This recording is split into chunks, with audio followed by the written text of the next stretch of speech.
the Azerbaijan-Russia conflict is gaining new momentum. A court in Baku has kept 8 Russians in custody, accusing them of drug trafficking from Iran and cyber fraud. At the same time, Azerbaijan is clearly demonstrating its attitude toward Russians, as the detainees appeared at the hearing with visible signs of having been beaten. And no one is hiding this from the TV cameras. Raids against Russians in Azerbaijan began after the high-profile detentions of Azerbaijanis in Russia, in Yekaterinburg. At that time, 2 people died, and the prosecutor's office in Baku is certain they were subjected to torture. Meanwhile, the Ukrainian president called Ilham Aliyev to express his condolences over the Kremlin's lawlessness. All the details, the disputes between the 2 countries, and what benefit this might bring to Kiev. Watch more in the report by TSN correspondents. With bruises under their eyes and badly beaten faces, Russian citizens appear before the Azerbaijani court. Baku accuses them of smuggling drugs from Iran and cyber fraud.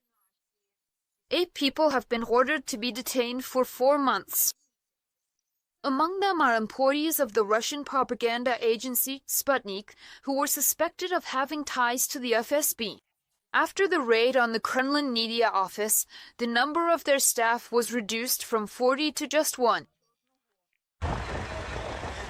Such mask shows in Azerbaijan have become a de facto response to raids by Russian law enforcement on people from Azerbaijan in Yekaterinburg. There, about 50 people were detained, allegedly in connection with murders that took place in 2001, 2010, and 2011. The arrests were carried out with particular brutality by FSB officers.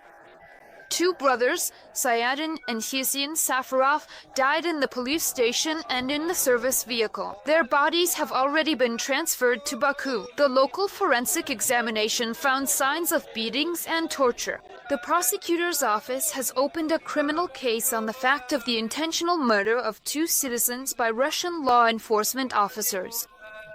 After the skull was opened during the autopsy, hemorrhages were found in the hard and soft tissues of the brain. The blunt trauma to the chest was accompanied by multiple displaced rib fractures on both sides along several anatomical lines. There were about 7 or 8 displaced rib fractures on each side.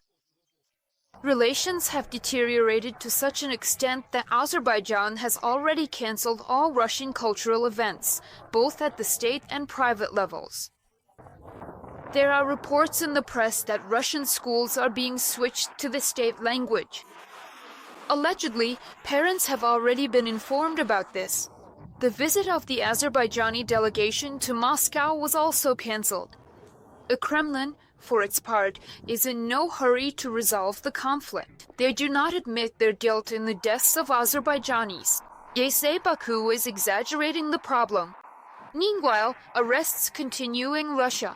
In Yekaterinburg, security forces are harshly detaining the head of the Azerbaijani diaspora, Shahin Shaklansky. The Russian BBC service reports that his car was stopped on the street, the windows were smashed, he was pulled out of the vehicle and handcuffed. After interrogation, he was eventually released. The Azerbaijani ambassador is being summoned to the Russian Foreign Ministry in Moscow over the detained employees of the Sputnik agency. The president of Ukraine has already called Azerbaijani leader Ilham Aliyev to express support and condolences. According to Volodymyr Zelensky, this is not the first time the Kremlin has humiliated its neighbors. I expressed our full support and solidarity to Azerbaijan. Right now, Russia is fueling a new campaign of hostility against its neighbors. And after the brutal murder of 2 members of the Azerbaijani community in Russia, it is now also threatening the Azerbaijani state. It is important that all partners perceive this in the same way, to see it as a threat not just to one, but to everyone. To everyone who is neighboring Russia. By killing some and humiliating others, Russia is trying to intimidate and subjugate everyone.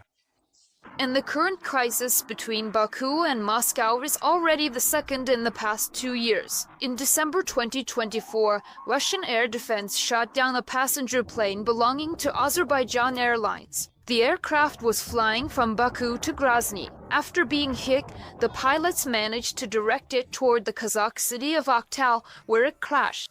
More than half of the passengers died at that time. At first, the Kremlin concealed information about the downing of the plane, just as they had done with Flight MH17. Later, they eventually admitted to the fact. Putin called Aliyev to express his condolences, but obviously, the Azerbaijani leader never received a proper apology or saw those responsible held to account. Azerbaijani media suggested that this was precisely why Aliyev did not go to Moscow for the May 9th parade, even though the head of the Russian Orthodox Church, Patriarch Kirill, personally went to invite his entire family at Putin's request. In addition, analysts see a geopolitical basis in the current conflict between Baku and Moscow. Azerbaijan has long been trying to challenge Moscow's dominance in the South Caucasus and is demanding more respect for itself. After Russia's position was weakened by the war in Ukraine, the Azerbaijanis successfully eliminated the self-proclaimed Nagorno-Karabakh Republic and brought it back under their control.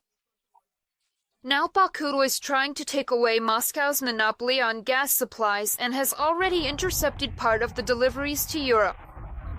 Experts say it is possible that the matter could even reach the point of supplying lethal weapons to Ukraine.